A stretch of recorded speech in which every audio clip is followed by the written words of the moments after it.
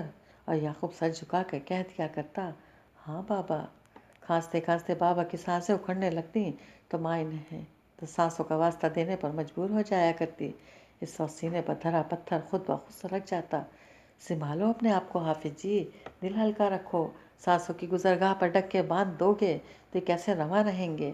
آپ کی وہ عمر نہیں رہی کہ الفاظ حلق میں دم توڑ دیتے تو ماں آنسوؤں کی زبان بولنے لگتی جو ہر برفانی جھرنے کی صورت آنکھوں سے بہہ نکلتے تھے۔ بلا شبہ آسمان قہر بن کر ٹوٹ پڑا تھا، پھر بھی اس گھرانے کے افراد کی سانسیں دھیرے دھیرے رواں تھیں۔ ان کے گلے میں پھندے اس وقت آن پڑے جب بچوں کا سلائی کا کام آنا بھی بند ہو گیا۔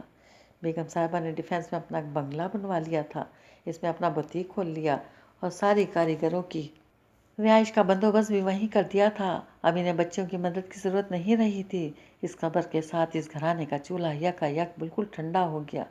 ایک وقت کی روٹی کا آسرا بھی ٹوٹ گیا۔ مانگتے تانگے کے پیسوں سے کتنے روز زندگی کا چھکر کھینچ سکتے تھے، نوبت فاقوں پر آن پہنچی۔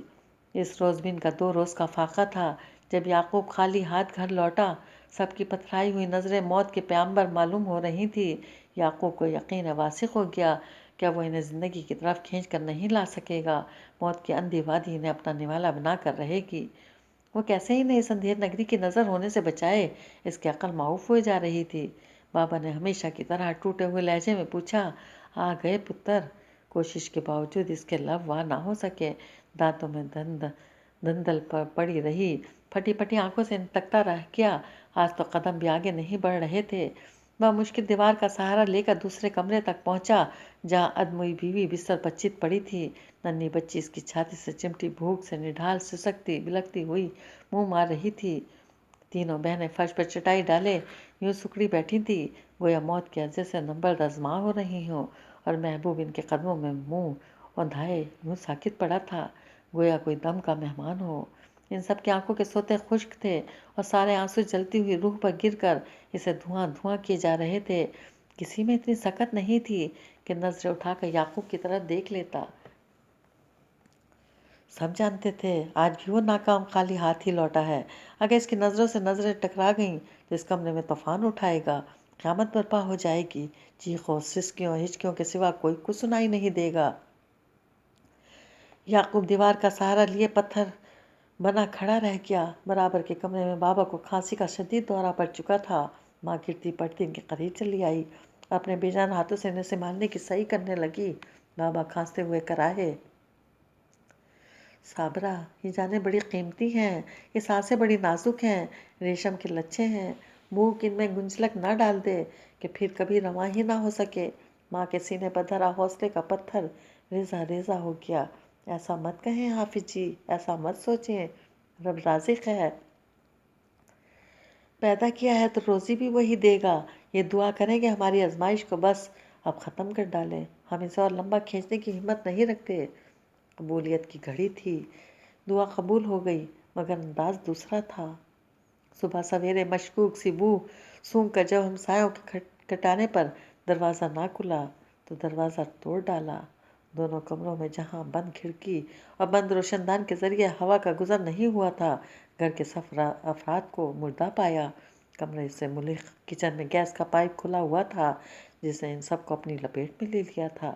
یعقوب کی مٹھی میں سے ایک خط بھی برآمد ہوا تھا، لکھا تھا، اس گھرانے کا بوجھ میں اپنے کندھوں پر سہ نہیں سکتا، انہیں بھوک سے بلک بلک کر دم توڑتے ہوئے دیکھ نہیں سکتا، اس لیے گیس کا چولہا کھول کر اپنے سمیت ان سب کو بھی زندگی کے دکھوں سے آزاد کر رہا ہوں۔